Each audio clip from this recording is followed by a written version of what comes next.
Hello नमस्कार, जय हिंद, वंदे मातरम। आप देख रहे हैं जियो न्यूज और हम आपके लिए लेकर आए हैं देश दुनिया की, आपके राज्य शहर की सिलेक्टेड काम की फटाफट बड़ी खबरें। लेकिन उससे पहले यदि आपने हमारे चैनल को सब्सक्राइब नहीं किया है तो चैनल को सब्सक्राइब करके बेल नोटिफिकेशन ऑन करें और इस वीडियो को ज्यादा से ज्यादा लाइक और शेयर करें। बड़ी खबरें देखने से पहले आपके लिए आज का सवाल, कौन सी बीमारी होने पर इंसान आलू नहीं खा सकता? Option A sugar, option B cancer, option C malaria और ऑप्शन डी बुखार। इस सवाल का जवाब हमें कमेंट करें और आप किस राज्य और शहर की ज्यादा खबरें देखना चाहते हैं हमें कमेंट करके बताएं ताकि हम आपके राज्य शहर की ज्यादा खबरें दिखा सकें। चलिए अब देखते हैं आज की फटाफट बड़ी खबरें।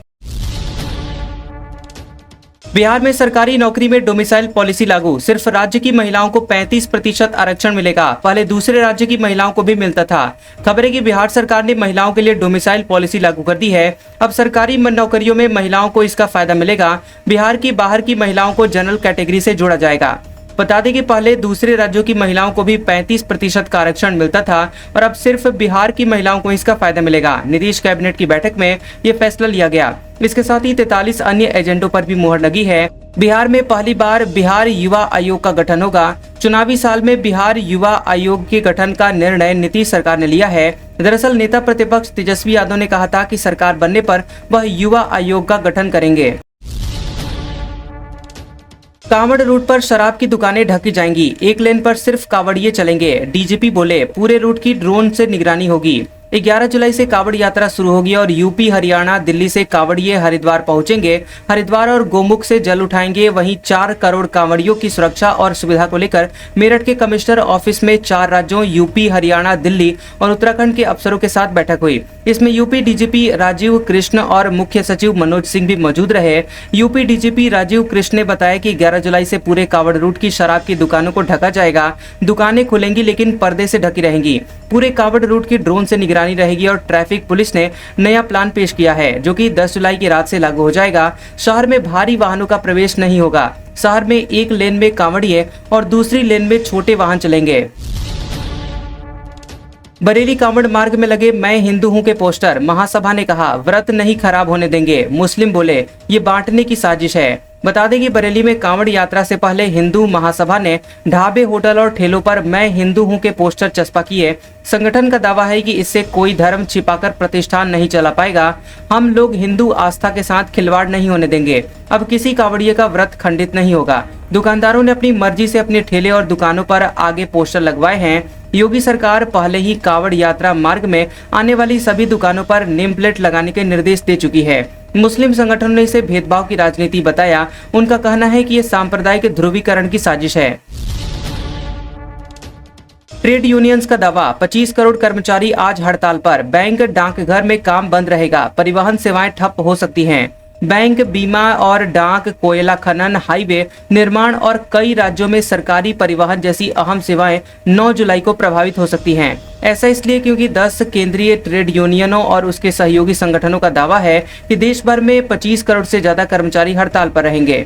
ट्रेड यूनियंस निजीकरण और 4 नए लेबर कोड्स के विरोध में हैं। ये केंद्र की उन नीतियों का विरोध कर रहे हैं जिन्हें वे मजदूर विरोधी, किसान विरोधी और कॉरपोरेट समर्थक मानती हैं।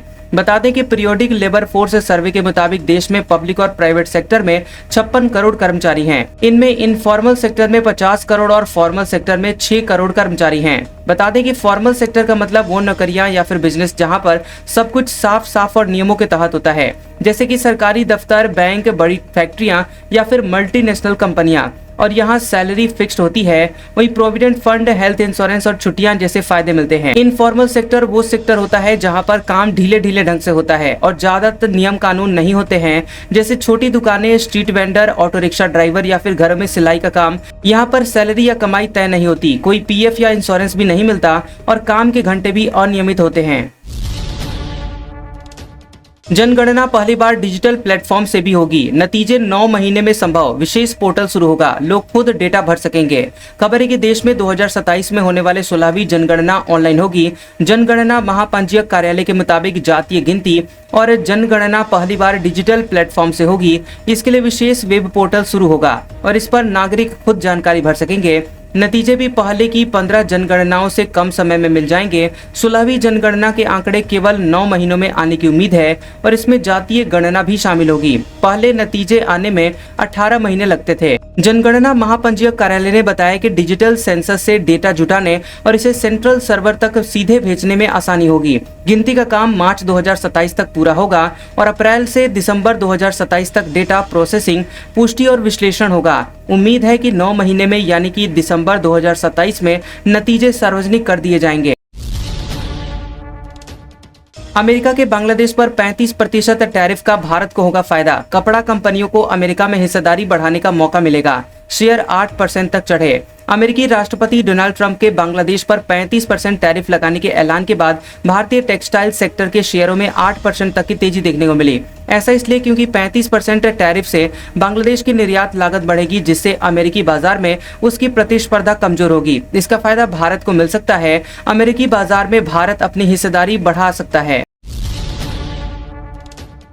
रिटेल निवेशकों के शेयर बाजार में 1,06,000 करोड़ रुपए डूबे। डेरिवेटिव सेगमेंट में 10 में से 9 ट्रेडर घाटे में। सेबी ने नई रिपोर्ट जारी की। बता दें कि रिटेल निवेशकों को वित्त वर्ष 2025 में शेयर मार्केट के डेरिवेटिव्स सेगमेंट में 1 लाख करोड़ रुपए से ज्यादा का नुकसान हुआ है और इस सेगमेंट में करीब 91% इंडिविजुअल ट्रेडर्स घाटे में रहे हैं। बता दें कि यह पिछले साल 2024 के मुकाबले 41% ज्यादा है, जब नुकसान 74,812 करोड़ रुपए था। सेबी ने इसे लेकर एक स्टडी जारी की है। इस स्टडी के मुताबिक हर ट्रेडर का औसतन नुकसान लगभग 1,10,000 रुपए रहा है, जो कि पिछले साल 86,728 रुपए था। वहीं फाइनेंशियल ईयर 2025 में 10 में से 9 ट्रेडर ने अपने पैसे गंवाए हैं। घरेलू वेज थाली जून में 8% सस्ती हुई। आलू, प्याज और टमाटर के दाम घटने का असर। नॉनवेज थाली की कीमत में भी 6% की गिरावट। भारत में एक घरेलू वेजिटेरियन थाली की कीमत जून में सालाना आधार पर 8% घटकर 27.10 रुपए हो गई है और पिछले साल जून 2024 में वेज थाली की कीमत 29.40 रुपए थी। कैपिटल मार्केट कंपनी क्रिसिल ने अपने फूड प्लेट कॉस्ट के मंथली इंडिकेटर में इस बात की जानकारी दी है। क्रिसिल ने अपनी राइस रोटी रेट यानी RRR रिपोर्ट में बताया है कि वेजिटेरियन थाली की कीमत मई की तुलना में जून में 3% बढ़ी है। मई में वेज थाली की कीमत 26.20 रुपए थी। वहीं नॉन वेज थाली की कीमत जून में सालाना आधार पर 6% घटकर 54.80 रुपए हो गई और पिछले साल जून 2024 में नॉन वेज थाली की कीमत 58 रुपए थी। यानी कि मंथली बेसिस पर यानी मई की तुलना में जून में नॉनवेज थाली की कीमत 4% बढ़ी है। मई में नॉनवेज थाली की कीमत 52 रुपए 60 पैसे थी। पंजाब के सभी लोगों को 10 लाख रुपए तक का मुफ्त इलाज। मुख्यमंत्री सेहत बीमा योजना लॉन्च। पंजाब के मुख्यमंत्री भगवंत मान और आम आदमी पार्टी के सुप्रीमो अरविंद केजरीवाल ने चंडीगढ़ में मुख्यमंत्री सेहत बीमा योजना लॉन्च की है। इस योजना के तहत पंजाब के हर व्यक्ति के सेहत कार्ड बनाए जाएंगे और सेहत कार्ड से उन्हें 10 लाख रुपए तक का मुफ्त इलाज मिलेगा। 2 अक्टूबर से कार्ड बनने शुरू हो जाएंगे। मुख्यमंत्री भगवंत मान ने कहा है कि इस योजना में बड़े बड़े अस्पताल शामिल हैं और लोगों को चिंता करने की जरूरत नहीं है। लोग पहले नीले पीले कार्डों के चक्कर में फंसे रहते थे। अब सेहत कार्ड के जरिए हमने तय किया है कि जो पंजाब का निवासी होगा उसे हर हाल में इलाज मिलेगा। झांगुर बाबा की 3 करोड़ की कोठी पर चला बुलडोजर, 20 कमरे और हॉल ढहा है। योगी बोले ऐसी सजा देंगे कि लोग याद रखेंगे।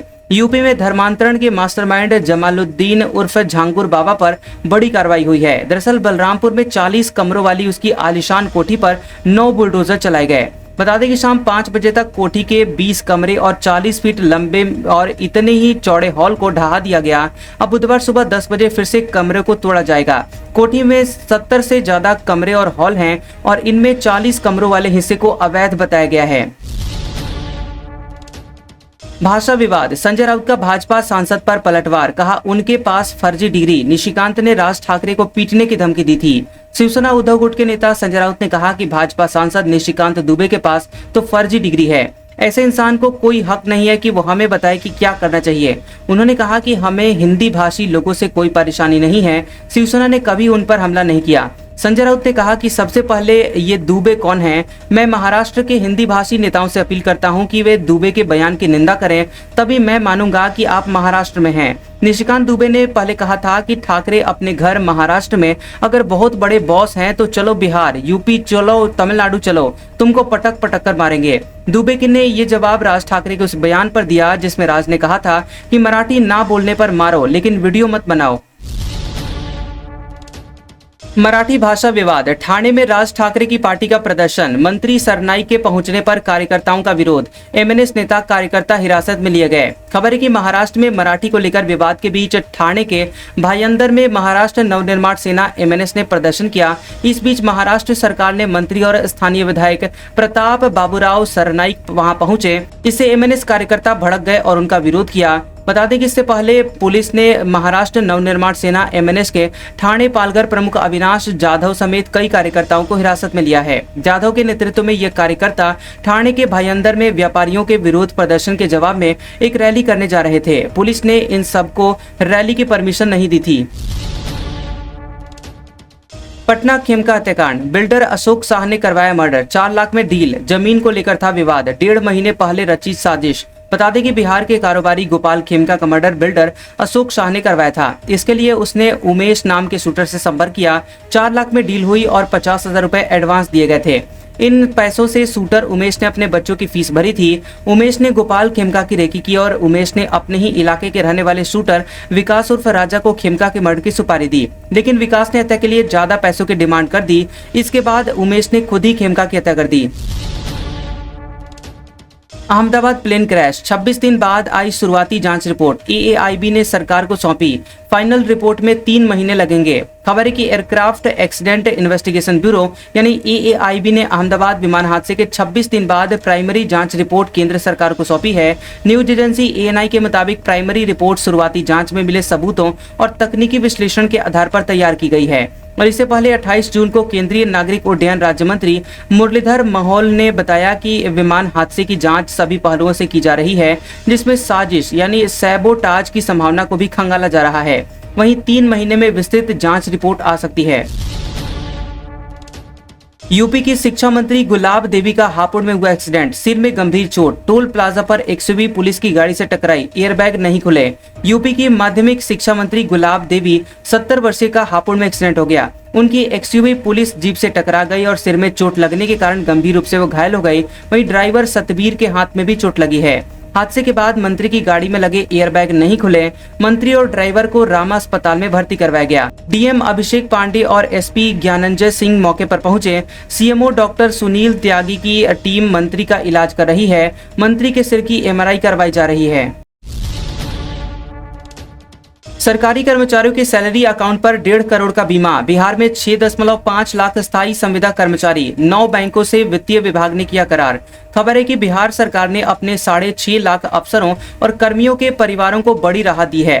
कर्मियों का बीमा उनके सैलरी अकाउंट पर बिना किसी प्रीमियम के होगा और उन्हें दुर्घटना बीमा का लाभ मिलेगा। ये बीमा 1 करोड़ रुपए से लेकर 1 करोड़ 60 लाख रुपए तक का होगा। हादसे में मौत होने पर यह उनकी राशि परिवार वालों को दी जाएगी। ये बीमा कवर स्थायी और संविदा दोनों कर्मचारियों को मिलेगा। हालांकि स्थायी और संविदा दोनों के कवर राशि में अंतर होगा। इसके लिए वित्त विभाग ने 9 बैंकों के साथ करार किया है। मैनपाट में नड्डा ने ली मंत्री सांसद विधायकों की क्लास, बीजेपी राष्ट्रीय अध्यक्ष बोले न आए भ्रष्टाचार की शिकायत। योग करते दिखे सीएम योगी, शिवराज भी पहुंचे। बता दें कि छत्तीसगढ़ के सरगुजा जिले के मैनपाट में भारतीय जनता पार्टी का प्रशिक्षण शिविर चल रहा है और दूसरे दिन प्रशिक्षण शिविर की शुरुआत योग अभ्यास से हुई है।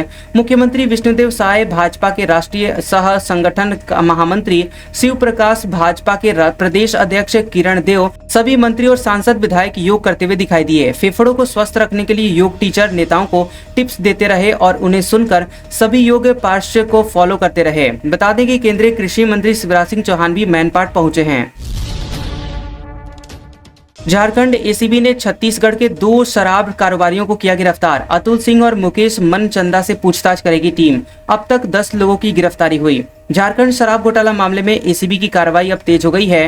भ्रष्टाचार निरोधक ब्यूरो यानी एसीबी ने छत्तीसगढ़ के Shri Om Sai beverage private limited के डायरेक्टर अतुल कुमार सिंह और मुकेश मनचंदा को गिरफ्तार किया है।